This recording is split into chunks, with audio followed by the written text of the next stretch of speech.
நீங்கள் பார்த்துக் கொண்டிருப்பது உங்கள் விஜய்.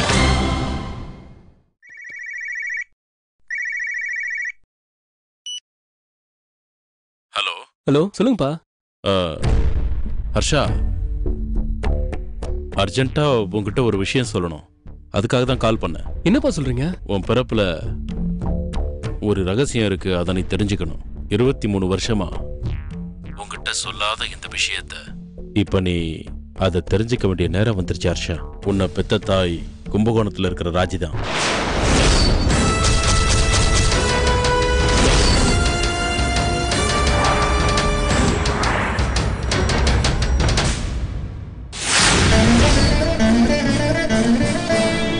என் பொண்களை விட உண்மையிலதானே அதிகமா பாசத்தை காட்டினேன். நன்னா இருந்ததுடா இந்த ஆம். நீ இந்த ஆத்துல அடி எடுத்து வச்சதுக்கு அப்புறம் தான் இந்த ஆத்துக்கு பிரம்மஹத்தி தோஷமே பிடிச்சது. எல்லாரும் சேர்ந்து என்னை ஏமாத்திட்டு இனிமே யாரும் இந்த ஆத்துல இருக்க கூடாது. Get out. தப்பி தவறி கூட இந்த உண்மை ஹர்ஷாக்கு தெரியக்கூடாது. தெரிஞ்ச விளைவுகள் பயங்கரமா இருக்கும். ஆனா நிலைமை மோசமாயிட்டே போகுது. எப்படியாவது சீக்கிரமா ஹர்ஷாவை துபாய்க்கு வர வைக்கணும். என்ன பண்ணலாம்?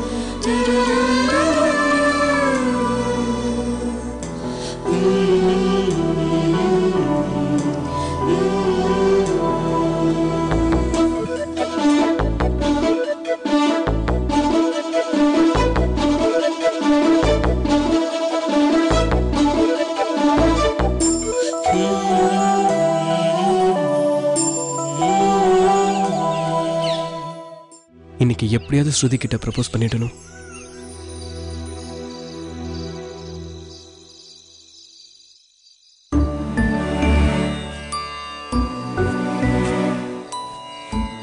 ஹாய் ஸ்ருதி.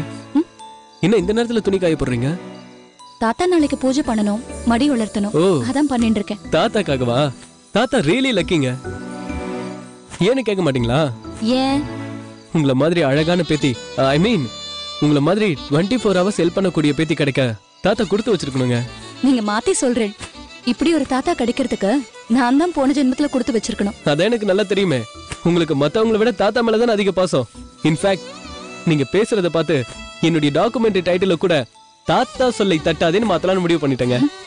கிண்டல் பண்ணாதீங்க. நீங்க ராஜிமாக்கு சாதம் ஊட்டினதை நான் பார்த்தேன். அப்படியா? நீங்களும் பாத்தீங்களா? உண்மையிலேயே நல்ல காரியம் தான் பண்ணிருக்கேன். தேங்க்ஸ்ங்க. துபாயில வளர்ந்த நீங்க இதெல்லாம் கூட பண்ணுவேளா? ஆச்சரியமா இருக்கு. அது மட்டும் இல்லைங்க, நான் துபாயில கேட்டரிங் டெக்னாலஜி மிடில் ஈஸ்ட்ல படிச்சேன். அப்பா ஒரு செயின் ஆஃப் இந்தியன் ரெஸ்டாரண்ட் வச்சிருக்காரு. அம்மா ஒரு எக்ஸலன்ட் குக்குங்க. மொத்தத்துல பாத்தீங்கன்னா எங்களது ஒரு சமையல்கார குடும்பம். அப்புறம் ஏன் கேட்டரிங் படிச்சுட்டு டாக்குமெண்ட்ரி படம் எடுக்க வந்திருக்கேன்? தேங்க்ஸ்ங்க. இப்போ அது என்ன பத்தி அக்கறையா 2 வார்த்தை கேட்டீங்களே, உங்ககிட்ட ஒரு 2 நிமிஷம் பேசலாமா? பேசலாமே.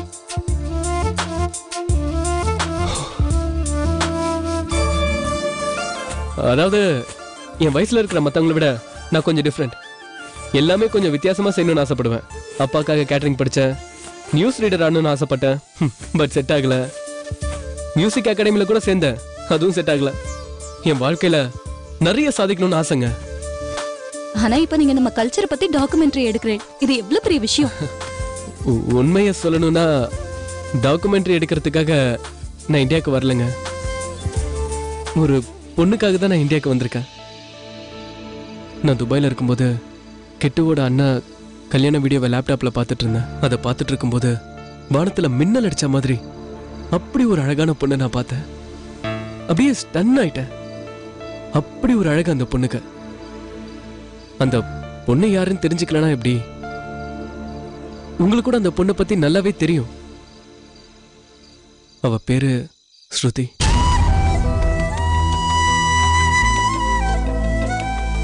ஆமா ஸ்ருதி, நான் உனக்காக தான் துபாயில இருந்து இங்க வந்தேன். என் லைஃப்ல எனக்கு என்ன வேணும்னு தெரியாம குழப்பத்துல இருந்தப்பதான் உன்னை நான் பார்த்தேன். உன்னை பார்த்ததுமே என் குழப்பெல்லாம் போயிடுச்சு. என் லைஃப்ல நீதான் வேணும்னு நான் முடிவு பண்ணிட்டேன். நீக்கு இன்னும் 2 நாள்ல நிச்சயதார்த்தம் ஹர்ஷா. உனக்கு தெரியும்ல? எனக்கு தெரியும் ஸ்ருதி. தெரிஞ்சனே இப்படி சொல்றேளே, தப்பு இல்லையா? தப்பே இல்ல. ஏன்னா உனக்கு நிச்சயதார்த்தம் ஃபிக்ஸ் ஆகிறதுக்கு முன்னாடியே நான் உன்னை விரும்ப ஆரம்பிச்சிட்டேன். ஐ மீன் துபாயில வீடியோல பார்த்ததுல இருந்து. இருக்கலாம், ஆனா நேக்கு விருப்பம் இல்ல. ஸ்ருதி, இது பாருங்க, தாத்தா தான் என்ன சின்ன வயசுல இருந்து வளர்த்தா. இது அவ ஏற்பாடு பண்ற நிச்சயதார்த்தம். இது அவர் செலக்ட் பண்ண மாப்பிள்ள. தாத்தா எது பண்ணாலும் என் நல்லதுக்காக தான் பண்ணுவா. இனிமே இந்த மாதிரி தப்பான எண்ணத்தோட என்கிட்ட பேசாதீங்க. மீறி பேசினா நான் தாத்தா கிட்ட சொல்ல வேண்டி வரும்.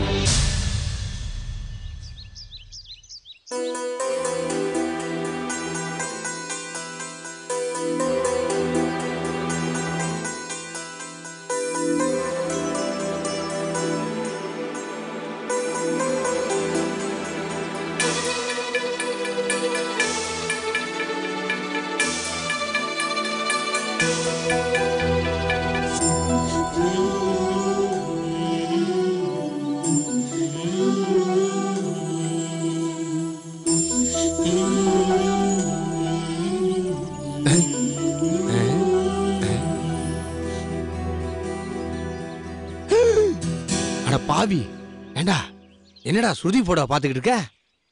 இனிமே ஸ்ருதியை நான் லேப்டாப்ல மட்டும் தானே பார்த்தாகணும். ஏன் உன் மூஞ்சி ரொம்ப வாடி போயிருக்கு? நான் ஊருக்கு கிளம்பி போறேன்டா. கரெக்டா, இங்க இருந்தா உனக்கு ஸ்ருதி ஞாபகம் வரும். நீ ஊருக்கு கிளம்பி போறதாண்டா பெஸ்ட். யாரு? ஐயோ தாத்தாரா, லேப்டாப் க்ளோஸ் க்ளோஸ். என்னடா நான் வந்த உடனே லேப்டாப்பை மூடுறேன்? லேப்டாப் ஹீட் ஆகி போச்சு தாத்தா, அதான் ஃப்ரிட்ஜில் வைக்கலாம்னு. நீ சும்மாடுறா.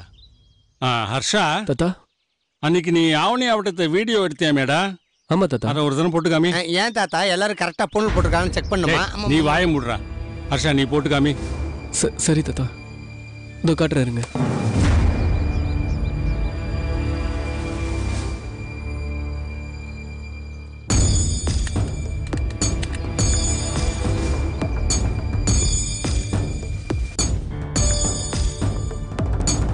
இதை பிரஸ் பண்ணுங்க.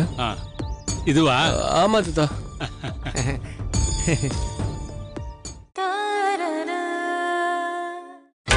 நீங்கள் பார்த்துக் கொண்டிருப்பது உங்கள் விஜய்.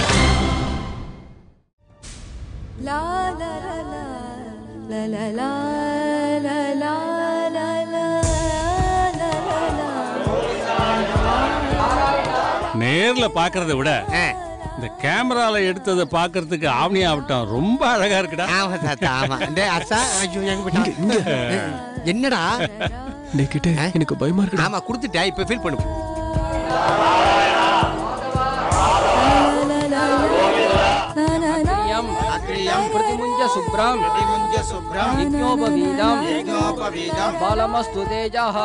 இந்த ஆவணி ஆவட்டம் முடிஞ்சதுக்கு அப்புறம் ஸ்ருதியோட வீடியோ வேண்டாம், எல்லாம் ஜூம் ஷாட் வர.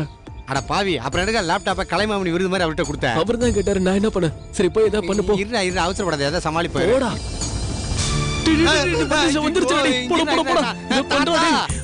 கண்ணுல தூசி விழுந்துருச்சு, ஊதுக்கு தாத்தா. இருடா. ஐயோ, வீடியோ முக்கியமா என் கண்ணு முக்கியமா? பயங்கரமா எரியுது தாத்தா. கண்ணுல ஊதுக்கு தாத்தா. ஐயோ, வாயில இல்ல தாத்தா, கண்ணுல. இருடா. சின்னதா இருக்கு பாருங்க, அதான் கண்ணு. அதேதான் தாத்தா. நல்ல தாத்தா. கண்ணை தர. இதுக்கு மேல திறக்கிறதுக்கு அதுல சட்டரா போயிடுச்சு. சரியாடிச்சடா? சரியா போயிட்டா? இல்ல, கண்ணே போயிருச்சு தாத்தா. ஒரு கண்ணு போறோம். டேய், இது என்னடா இது? ஆஃப் ஆயிடுச்சு பாரு. சார்ஜ் போயிடுச்சு தாத்தா. ஐயோ, சுத்தமா பேட்டரி டவுன். ஆஹா. ஆமா, அந்த கடைசியில யாரோ பொம்மநாட்டி போற மாதிரி இருந்தது. அது ஒண்ணு தாத்தா, நம்ம ஹர்ஷா வீடியோ எடுக்கும் போது பாட்டி குறுக்க நடந்து போனாலா, நம்ம பாட்டியா தான் இருக்கும். அவங்க தான் ஃப்ரேம்ல இருக்காங்க. பாட்டியா? ஆமா தாத்தா. இன்னொரு காமில காமிடா. ஃபுல்லா பேட்டரி டவுன் ஆயிடுச்சு. நான் சார்ஜ் பண்ணி எடுத்துட்டு வந்து காட்டுறேன் தாத்தா. அப்படியா? ஆமா தாத்தா. ஹர்ஷா தாத்தா, நீ வீடியோ ரொம்ப நன்னா எடுக்கிற. ஆமா, உன்னோட டாக்குமெண்ட்ரி எப்படி போயிட்டு இருக்கு? நல்லா ஸ்பீடா தான் தாத்தா போச்சு. நடுவுல சடனா பிரேக் டவுன் ஆயிடுச்சு. இல்லடா ஹர்ஷா? ஹர்ஷா, ஒரு நல்ல விஷயத்தை ஆரம்பிச்சுட்டா கடைசி வரைக்கும் விடவே கூடாது. இல்ல தாத்தா, நான் திரும்ப துபாய்க்கு போயிட்டு வரலான்னு இருக்கேன். ஏன் திடீர்னு? அங்க யாருக்காவது உடம்பு சரியில்லையா? ஐயோ அப்படிலாம் இல்ல தாத்தா.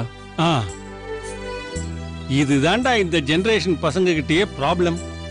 எல்லாத்துலயும் பாதியிலேயே கவனத்தை செதற விட்டுறாங்க. அப்படிலாம் இல்ல தாத்தா, ஊர்ல இருந்து வந்து ரொம்ப நாள் ஆச்சு. ஆனா என்ன, நீ வந்த காரியம் இன்னும் முடியலையே. நீ உன் லட்சியத்தை அடையிற வரைக்கும் திரும்பி போகவே கூடாது.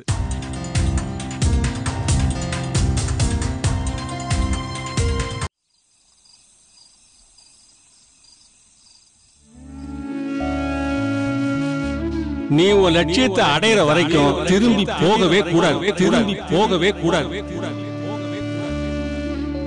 நீ உன் லட்சியத்தை அடையிற வரைக்கும் திரும்பி போகவே கூடாது. திரும்பி போகவே கூடாது. நீ உன் லட்சியத்தை அடையிற வரைக்கும் திரும்பி போகவே கூடாது. திரும்பி போகவே கூடாது.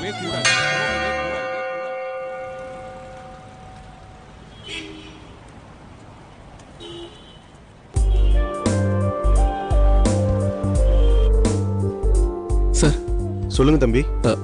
அது வந்து சார், என் செல்லுல சுத்தமா சார்ஜ் இல்ல. சார்ஜர் கொடுத்தீங்கன்னா சார்ஜ் எல்லாம் பண்ண முடியாதுப்பா. சார், நான் பரமேஸ்வர் ஐயர் இருக்காரு இல்லையா, அவங்க வீட்டுக்கு கெஸ்டா வந்திருக்கேன். அப்படியே தம்பி? ஆமா சார். அவர் வீட்டுக்கா கெஸ்டா வந்திருக்கீங்க? உள்ள போய் சார்ஜ் பண்ணிக்கோங்க. Thank you sir. இருக்கட்டும் தம்பி.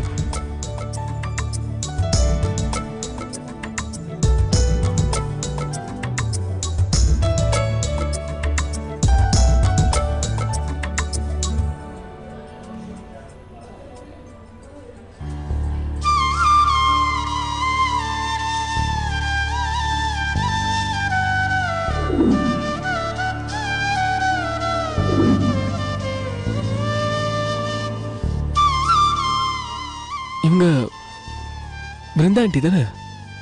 இது என்ன விலை? அது 3000ங்க. ஸ்ருதி, சீக்கிரம் வாடிமா. ஹே ஸ்ருதி.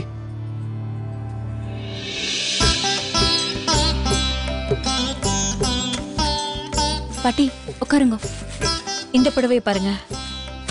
என் பேத்திக்கு நிச்சயதார்த்தம். அவ கலருக்கு தகுந்த மாதிரி நல்ல புடவையா காட்டுமா. சிம்பிளாவா இல்ல காஸ்ட்லியாவா? இல்ல, இருக்கிறதுலே நல்ல காஸ்ட்லியா காட்டுமா.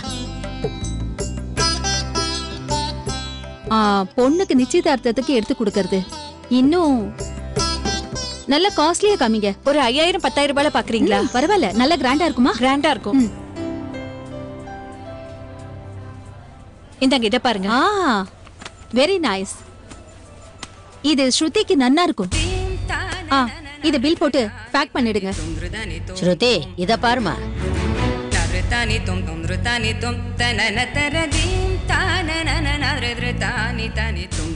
அது பாருங்க பாட்டி. அந்த பில் போட சொன்ன புடவையை கொஞ்சம் கொடுங்களேன். இந்தாங்க. இத பாருமா. இல்ல இல்ல, இது வேண்டாம், கீழே இருக்கிறத பாருங்க. சரி சரி. ஹாய் ஸ்ருதி. நமஸ்காரம் பாட்டி. ஸ்ருதி, நான் வெளியில இருக்கிறேன். நீ சட்டு புட்டுன்னு பாத்துட்டு புடவை எடுத்துட்டு வா. காத்தால யார் முகத்துல முழிச்சணும். ஈஸ்வரா. ஸ்ருதி, கங்க்ராச்சுலேஷன்ஸ். நோக்கு நிச்சயதார்த்தம்னு கேள்விப்பட்டேன். ரொம்ப சந்தோஷம். நோக்கு ஞாபகம் இருக்கோ என்னவோ தெரியல, சின்ன வயசுல எங்க ஆத்துக்கு வந்தா என் கூட தான் இருப்ப. ஏய், சாதம் கூட நான் தான் ஊட்டுவேன். ஞாபகம் இருக்கா? தப்பா எடுத்துக்கலனா வாங்கிக்கோயே ப்ளீஸ். என்ன உங்க அம்மாவா நினைச்சு வாங்கிக்கோ ப்ளீஸ். தாத்தா நிச்சயதார்த்த புடவை ஏற்கனவே வாங்கிட்டா. அதனால என்ன, இதையும் வாங்கிக்கோ. தாத்தாக்கு தெரிஞ்சா கோவப்படுவார். நான் வாங்கி கொடுத்தேன்னு தாத்தாட்ட சொல்ல வேண்டாம் ப்ளீஸ். எனக்காக இதுக்கு நீங்க சிரமப்படுறேன். என்ன சிரமம் இதுல? இத பாரு, சுவாமி அருளால நிறைய பணமும் புகழும் இருக்கு. ஆனா உறவாடுதான் மனுஷா இல்ல. என் வேதனை கொஞ்சம் புரிஞ்சுக்கோ. உன் நிச்சயதார்த்த தனிக்கு இந்த புடவையை நீ உடுத்துண்டா நான் ரொம்ப சந்தோஷப்படுவேன். ப்ளீஸ், என்னை கம்பல் பண்ணாதீங்க.